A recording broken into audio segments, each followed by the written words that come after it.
sei que a minha prima falou alguma coisa assim, eu nem me lembro, mas ela falou algo assim, ah meu Deus, alguma coisa assim nesse sentido. Quando eu vi, estava todo mundo de cabeça para baixo, no Fusquinha, os passageiros de trás, nós saímos ali pelo vidro traseiro do Fusquinha. Ele estava de ponta cabeça. E a minha tia, eu lembro quando a gente chegou, ela falou assim, que bela surpresa que vocês prepararam para mim no Dia das Mães. Aconteceu isso no Dia das Mães. Imprevisto, meus irmãos. Poderia alterar a trajetória, o rumo de toda uma vida? Poderia. Se tivesse morrido uma pessoa. Mas graças a Deus, somente uma prima minha quebrou a clavícula e eu, no outro dia, não conseguia virar o pescoço. De tão duro que estava o pescoço. Mas acidente pode mudar a trajetória de toda uma vida. Porque é um imprevisto. Quem prevê um acidente? É acidente. Ou na fábrica, ou no carro. Por isso que a gente tem que orar para Deus. Para nos proteger, para nos livrar. Amém. Naquela época eu não conhecia Deus como conheço hoje, mas Ele já me conhecia. Aleluia. Ele já tinha planos na minha vida. Por isso que Ele preservou a minha vida. Ele não teria preservado. Eu creio muito nisso. O que mais pode acontecer de imprevisto na vida de uma pessoa? Doença. Quem pode prever uma doença séria, grave, uma doença terminal? Por isso que todos os dias a gente tem que agradecer a saúde. Obrigado, Senhor, pelo meu corpo perfeito, pela minha saúde. Uma doença terminal pode mudar toda a trajetória de uma vida, mudar a trajetória de toda uma família. Pode ocasionar duas coisas. As pessoas podem se afastarem, mas também pode ocorrer uma coisa maravilhosa. As pessoas podem se unir mais ainda, para ajudar aquela pessoa que está enferma. Normalmente acontece isso. A família fica mais unida. Quando existe amor e respeito, quando não existe isso, as pessoas elas se afastam. Doença.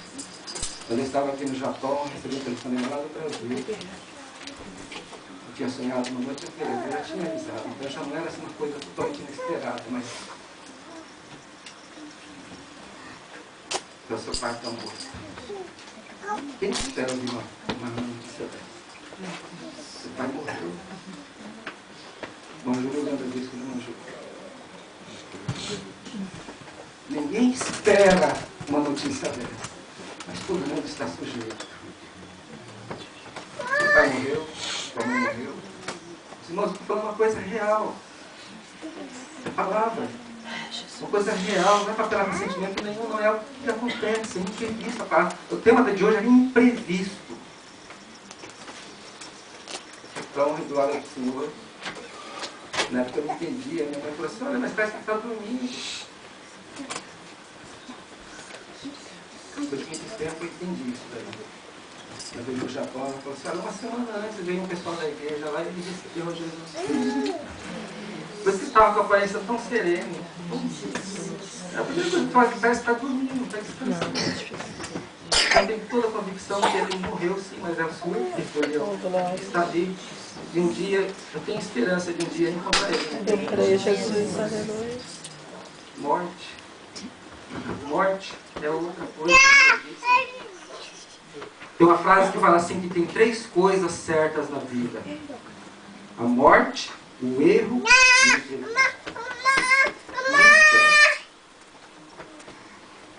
É uma certeza que nós temos, mas quando acontece, a gente não espera. Porque o homem não foi feito para morrer. O homem foi feito para ser imortal. O nosso espírito é eterno. Mas a nossa carne ela morre. É imprevisto. Uma outra coisa que é imprevisto, sabe o que é? Essa palavra que hoje está na boca de todo mundo. Que palavra que é? Crise.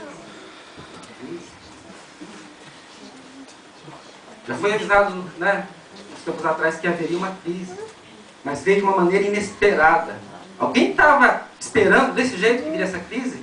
Da maneira como está acontecendo? Você podia até imaginar, mas é um imprevisto. É um imprevisto.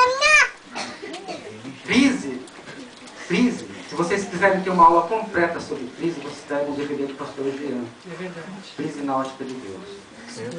Aí eles vão ter uma aula de palavra, de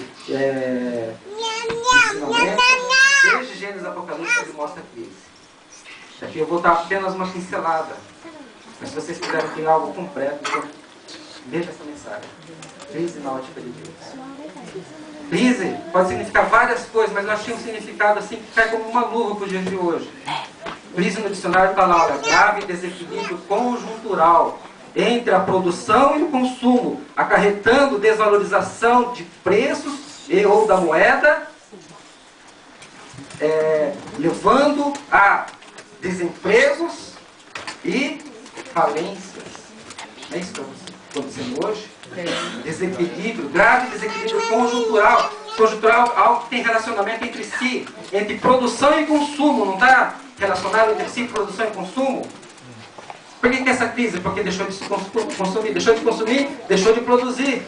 Se deixa de produzir, falta trabalho. Se falta trabalho, empresas vão à falência.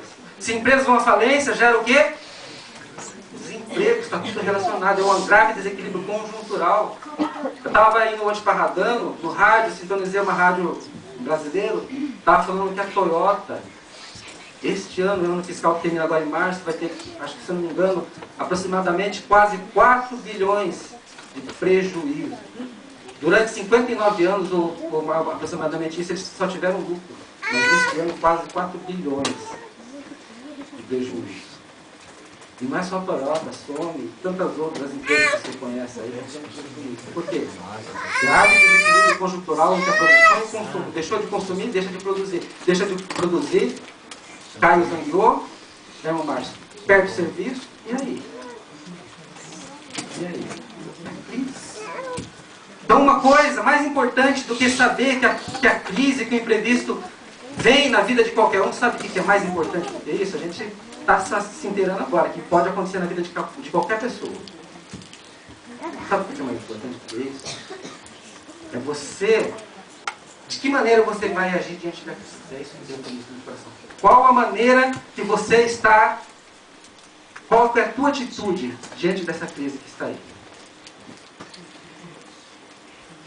Por essa palavra, por esse texto. Esse texto aqui me informa que tem duas maneiras somente de você encarar essa crise. Duas maneiras. A primeira maneira é a atitude errada. Atitude errada. É a atitude que se toma na carne. Atitude na carne é onde, sabe o quê? Olha só. É onde a confusão se estabelece. É onde o desespero toma conta. Desespero, assim, fala mais alto do que a própria fé da pessoa. Na carne é onde os sentimentos, onde a paixão fala mais alto do que a fé. Na carne é onde a pessoa fica se desesperada. E sabe o que acontece? No meio do desespero, a pessoa ela fica cega. Ela não consegue raciocinar direito. E ao invés dela procurar uma solução para o problema dela, sabe o que começa... Estou falando da palavra, do texto. Sabe o que as pessoas começam a fazer quando agem na carne, no momento de crise, no momento de imprevisto? Elas não tentam achar uma solução para o problema, mas elas sabem o que elas fazem? Elas arrumam um culpado para o problema. O governo está ocupado. Se é crente, os pastores que estão culpados. É a igreja que é culpada. É os irmãos que são culpados por essa crise. E sabe o que mais? Tem pessoas que culpam até o próprio Deus. É o Senhor que é culpado dessa crise aqui. O que o povo queria fazer com Davi? Apedrejar. Apedrejar Davi. Numa crise, a cidade estava devastada, queimada, seus filhos, suas filhas levadas cativas, e o povo queria apedrejar Davi. O líder. O líder é culpado por isso. Vamos matar o líder então. Tem muitas pessoas que pensam assim, os pastores são os culpados. Meus irmãos, é crise. Você, apedrejar Davi, iria resolver alguma coisa? Não. Iria, sabe fazer o quê? Ia agravar mais ainda a situação.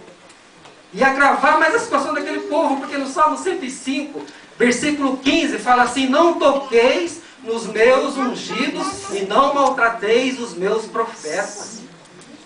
Davi, por 2 vezes, ele teve a oportunidade de matar Saul. Saul, mesmo em desobediência, Davi sabia disso. Não toqueis nos meus ungidos.